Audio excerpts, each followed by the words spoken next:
तो दोस्तों जैसा हम सबको पता है कि हरियाणा का जो है वो वोटिंग का जो समय है वो अब खत्म हो चुका है और वोटिंग पूरी हो चुकी है और एग्जिट पोल के नतीजे भी सामने आ रहे हैं। तो एग्जिट पोल में जैसा कि बताया जा रहा है कोई कांग्रेस को जिताता हुआ नजर आ रहा है तो वहीं कोई जो है वो बीजेपी के पक्ष में जाता हुआ दिख रहा है। लेकिन ये जो नया रिपोर्ट आया है दोस्तों, जो अभी हम आपको बताने जा रहे हैं जो चीजें, वो एकदम नया है और एकदम सटीक भी है कि किस सीट पर कौन जीतने वाला है। पूरा एक विश्लेषण आपको बताते हैं हम। तो चलिए शुरू करते हैं। सबसे पहले ये जान लीजिए कि हरियाणा की जो है वो 90 सीटें हैं दोस्तों, विधानसभा की जो सीटें हैं 90 सीटें, और हरियाणा की 90 सीट को खास करके 7 भागों में बांट करके देखा जाता है। पहला है दोस्तों जीटी रोड। हम आपको बताएंगे कि जीटी रोड जो बीजेपी का एक तरह से गढ़ माना जाता है। दूसरा है अहिरवाल, इनमें कितनी सीटें हैं और यहां से बीजेपी को कितनी सीट आती हुई नजर आ रही है और कांग्रेस को कितना सीट नजर आ रहा है और एग्जिट पोल में क्या बताया जा रहा है दोस्तों।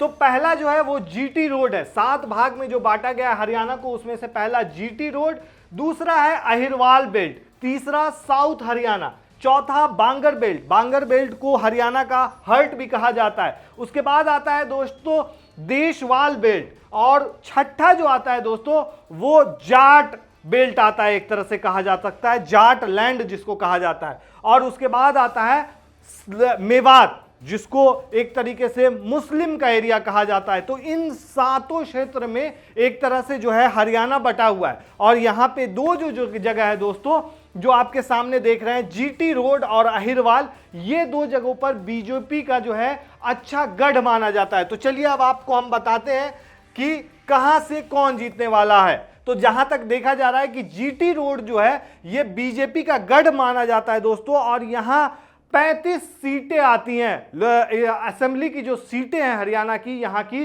वो 35 सीटें हैं। और 35 में दोस्तों इस बार यहां से बीजेपी जो यहां बहुत ज्यादा मजबूत मानी जा रही थी, यहां से बीजेपी को 15 सीटें आती हुई नजर आ रही है दोस्तों। पिछले बार यहां से 23 सीटें आई थी बीजेपी को, और कांग्रेस यहां पर जिसकी संख्या जो थी वो 9 थी, 9 या 8 थी लगभग, वो 14 हो सकती है। और अदर्स के खाते में 6 सीटें, आईएनएलडी जो है उसको 2 सीटें आती हुई नजर आ रही है। मेनली दोस्तों ये जो जीटी रोड है इसको मनोहर लाल खट्टर और नायब सिंह सैनी, अनिल विज और कंवरपाल गुर्जर या फिर सुभाष सुधा महिपाल के जो है ये सारे चेहरे हैं इसके। मतलब जीटी रोड का मतलब है कि मनोहर लाल खट्टर, नायब सिंह सैनी, अनिल विज, इन लोगों का बहुत बड़ा गढ़ माना जा रहा है। और ये जो नतीजे आ रहे हैं दोस्तों, ये जो देखा जा रहा है, इस गढ़ में कांग्रेस सेंध लगाती हुई नजर आ रही है दोस्तों। जो 35 सीटें हैं यहाँ की, इसमें कई ऐसी सीटें हैं जहां से बीजेपी को अच्छा खासा झटका लग सकता है। तो ये बात हो गई जीटी रोड की। अब आगे बढ़ते हैं, अब देखते हैं अगला कौन सा है। तो अगला दोस्तों है अहिरवाल बेल्ट। अहिरवाल बेल्ट भी बीजेपी का एक स्ट्रॉन्ग जोन माना जाता है, और इसको अहिरवाल का मतलब ही है राव इंद्रजीत सिंह, जो बीजेपी के बड़े नेता माने जाते हैं, और इनका ये क्षेत्र है। और यहां माना जाता है यहां लगभग 10 सीटें इस क्षेत्र में आती है। और आप देखेंगे कि यहां से जो है महेंद्रगढ़ सीट है एक, वहां राव दान सिंह रेवाड़ी में बीजेपी के जो चिरंजीव राव हैं वो हैं, और कोसली में कांग्रेस के जगदीश राव जीतते हुए नजर आ रहे हैं, ये जीत सकते हैं। लेकिन मेनली माना जा रहा है कि राव इंद्रजीत सिंह जो बीजेपी के हैं, इनका बहुत बड़ा गढ़ है ये। और यहाँ की जो सीटें हैं दोस्तों वो 10 सीटें हैं, और 10 सीट में से बीजेपी के खाते में इस बार 6 आ सकती हैं और कांग्रेस के खाते में 3 जा सकती है, जबकि यहाँ की 10 सीटें बीजेपी की मानी जाती हैं। और इसको पूरी तरीके से बताया जाता है कि ये बीजेपी का कोर सीट है, एक तरह से यहां से बीजेपी जीतती ही आई है। लेकिन इस बार का जो आपने देखा होगा लोकसभा चुनाव में भी बीजेपी को अच्छा खासा यहां से झटका लगा है। तो कहीं ना कहीं ये जो एरिया है यहां से एक तरह से कांग्रेस के कई सांसद जीत करके आए हैं। जैसे 5 जो लोकसभा सीट है वो इस बार कांग्रेस के खाते में गई है, तो उसका भी असर माना जा रहा है दोस्तों। उसके बाद आ जाते हैं दोस्तों साउथ हरियाणा। साउथ हरियाणा के बारे में कहा जाता है यहां गुज्जरों का बहुत ज्यादा प्रभाव रहता है, और यहां बीजेपी के कृष्णपाल गुर्जर हैं जिनका अच्छा यहाँ पे माना जाता है कि गढ़ है उनका, ये मेनली दोस्तों दिल्ली से सटा हुआ है। और दिल्ली से सटे होने की वजह से फरीदाबाद, पलवल, ये सब सीटें जो हैं पहले जो बीजेपी की गढ़ मानी जाती थी, लेकिन अब ऐसा नहीं है। यहां से भी बीजेपी को बड़ा झटका लग सकता है। और सबसे बड़ी बात, यहाँ की जो 7 सीटें, जैसे जो भी सीटें हैं, ये शहर से सटे होने की वजह से ज़्यादातर सीटें जो है, इसमें कुछ सीटों पर आम आदमी पार्टी का भी असर देखा जा रहा है। तो आम आदमी पार्टी अगर कांग्रेस का पत्ता काटती है, मतलब कुछ वोट काटती है, तो यहाँ पर बीजेपी को थोड़ा बहुत फायदा हो सकता है। और देखा जाए तो यहाँ की जो सीट है, जैसे पलवल सीट हो गई, होडल सीट हो गई, इस जगह पे कांग्रेस की स्थिति बेहतर दिख रही है। हथीन, तिगांव और पृथला में मुकाबला जो है यहाँ का काफ़ी ज़्यादा टाइट है, कुछ ही वोटों का फर्क हो सकता है। और हरियाणा में हमेशा से दोस्तों यही देखा गया है कि जब भी वोटिंग हुई है और कई ऐसी सीटें रही हैं, लगभग नहीं भी तो 25 से 30 सीटें, जहां पे एकदम कड़ा मुकाबला रहा है और वोटिंग का जो परसेंट है, जो जीत का फासला रहा है, सेकंड पे जो आए हैं, जो भी जैसे कांग्रेस और बीजेपी के बीच में जो भी फर्स्ट पोजीशन पे आए हैं और सेकंड पोजीशन पे आए हैं, उनके वोटों का अंतर ज्यादा नहीं रहा है। 2000, किसी का 1000, यहां तक कि 600 अंतर से भी यहां हार जीत का फैसला हुआ है। इसलिए ये बहुत ही, इस बार का चुनाव बहुत ही कठिन है यहाँ का, और माना जा रहा है कि किसी भी इसमें जा सकता है, किसी भी पाले में जा सकता है। लेकिन कांग्रेस मजबूत दावेदार दिखाई दे रही है और जीतती हुई लगभग नजर आ रही है।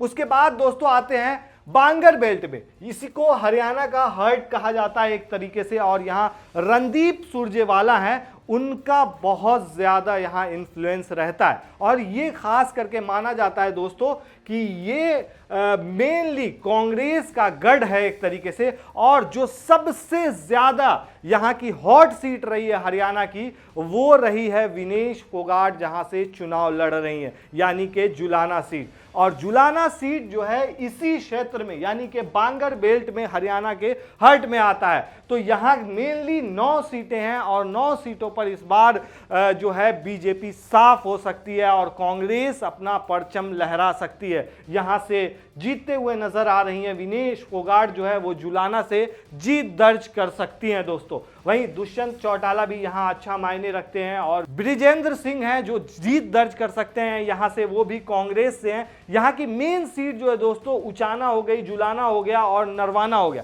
इन सब सीटों पर कांग्रेस जीत दर्ज कर सकती है, ऐसा माना जा रहा है। और केथल में रणदीप के बेटे आदित्य सुरजेवाला हैं जो जीत दर्ज कर सकते हैं। वहीं उचाना की अगर बात करें तो विजेंद्र सिंह के बेटे हैं जो कड़े मुकाबले में फंसे हुए हैं। जिंद की जुलाना सीट पर आपको पता ही है विनेश फोगाट काफी ज्यादा चर्चा में है और वो जीत दर्ज करने वाली हैं। इस चीज को लेकर के बहुत ज्यादा अभी बवाल भी मचा हुआ था, लेकिन यहां से कांग्रेस अच्छी मानी जा रही है और कांग्रेस का जो पूरा गढ़ माना जा रहा है वो बांगर बेल्ट को माना जाता है दोस्तों।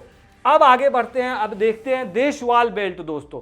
ये जाट लैंड एक तरह से कहा जाता है इसको, और ये पुराना रोहतक है। यहां भूपेंद्र सिंह हुड्डा का ये गढ़ माना जा रहा है और यहां 23 सीटें हैं टोटल। और यहां के आप की लीडर्स को अगर देखेंगे तो भूपेंद्र सिंह हुड्डा हो गए, गीता भुक्कल हो गई और ओपी धनखड़ हो गए। ओपी धनखड़ को तो आप जानते ही होंगे, कांग्रेस के बड़े नेता रह चुके हैं और ये स्पीकर भी रह चुके हैं। और यहाँ की जो की सीट है वो गढ़ी है, संपला है, किलोल है, बादली है, झज्जर है। इन सब सीटों पर इस बार माना जा रहा है कि बहुत अच्छे तरीके से और कांग्रेस ने पूरा जोर देकर अच्छा गढ़ बनाया है इसको। और यहाँ से 23 में से 20 से ज़्यादा सीटों पर बताया जा रहा है कि इस बार कांग्रेस आ रही है। तो कहीं ना कहीं ये बीजेपी के लिए बुरी खबर है और ये भूपेंद्र सिंह हुड्डा का गढ़ माना जा रहा है इसलिए। और उसके बाद आते हैं दोस्तों दूसरे इस पे मेवात पे। मेवात जो है दोस्तों वो एक तरह से मुस्लिम बेल्ट सीट माना जाता है। यहाँ ज़्यादा सीट नहीं है, 3 सीटें हैं,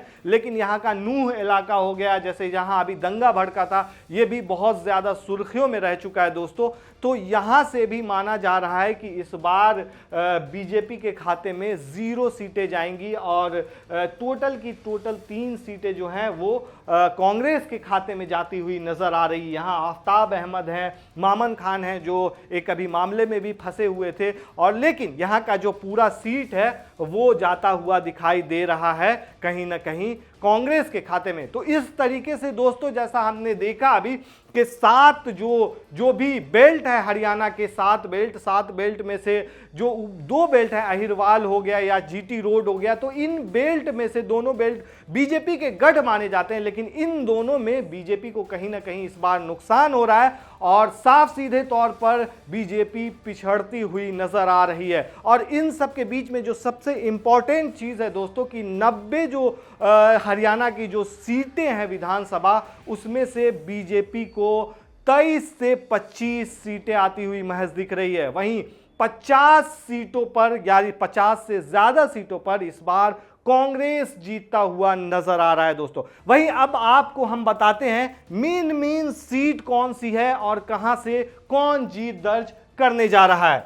वहीं दोस्तों जाटलैंड की अगर बात करें तो जो कांग्रेस का बहुत बड़ा गढ़ माना जाता है दोस्तों, ये तीनों परिवार देवीलाल, बंसीलाल और भजन लाल की कर्मभूमि मानी जाती है। यहां पर सबसे ज्यादा देखा जाए तो ये सबसे बड़ा एरिया माना जाता है और जाट वोटरों का यहां डोमिनेंस है। 2014 हो या फिर 2019, यहां एक तरफा कोई भी नहीं जीता है, चाहे कांग्रेस हो या बीजेपी हो, दोनों को कड़ी टक्कर का सामना करना पड़ा है। और इस बार जो है यहां रानिया से निर्दलीय चुनाव लड़ रहे हैं रंजीत चौटाला के सामने अभय चौटाला के बेटे अर्जुन चौटाला हैं। वहीं डबवाली की बात करें तो यहां इनेलो और सिरसा हिसार की 7 सीटों में से 3 पर बीजेपी, 3 पर कांग्रेस और 1 पर निर्दलीय हैं। और देखा जाए तो आदमपुर में लोकल बनाओ बाहरी का जो नारा चल रहा है वो भी काफी ज्यादा देखा जा रहा है। वहीं हिसार की शहरी सीट पर सावित्री जिंदल जीत सकती हैं। अगर बात करें हम भिवानी फतेहाबाद की सीटों पर मुकाबला काफी तगड़ा होने जा रहा है। वहीं तो शाम में भाई वर्सेस बहन होता हुआ दिखाई दे रहा है। यहां से अनिरुद्ध चौधरी हैं जिनके पक्ष में अभी वीरेंद्र सहवाग ने भी सभा को संभाला था और उनके पक्ष में यानी कांग्रेस के पक्ष में वीरेंद्र सहवाग ने वोट की अपील की थी। और यहां श्रुति चौधरी उनकी ही बहन है, वो उनके अगेंस्ट में लड़ रही हैं। ये लेकिन तोशाम सीट को भी माना जा रहा है कि यहां से कांग्रेस जो है वो जीत दर्ज करती हुई कर सकती है। और जाटलैंड जो है मेनली दोस्तों देखा जाए तो इस बार यहां से कांग्रेस अच्छा खासा परचम लहराती हुई नजर आ रही है और इस वजह से माना जा रहा है इस बार कांग्रेस जो है हरियाणा के अंदर सत्ता में आ रही है। आपको क्या लगता है दोस्तों, इस बार हरियाणा में क्या ये जो एग्जिट पोल आए हैं और ये जो बताया जा रहा है ये कितना सही, आप हमें कमेंट में जरूर बताएं।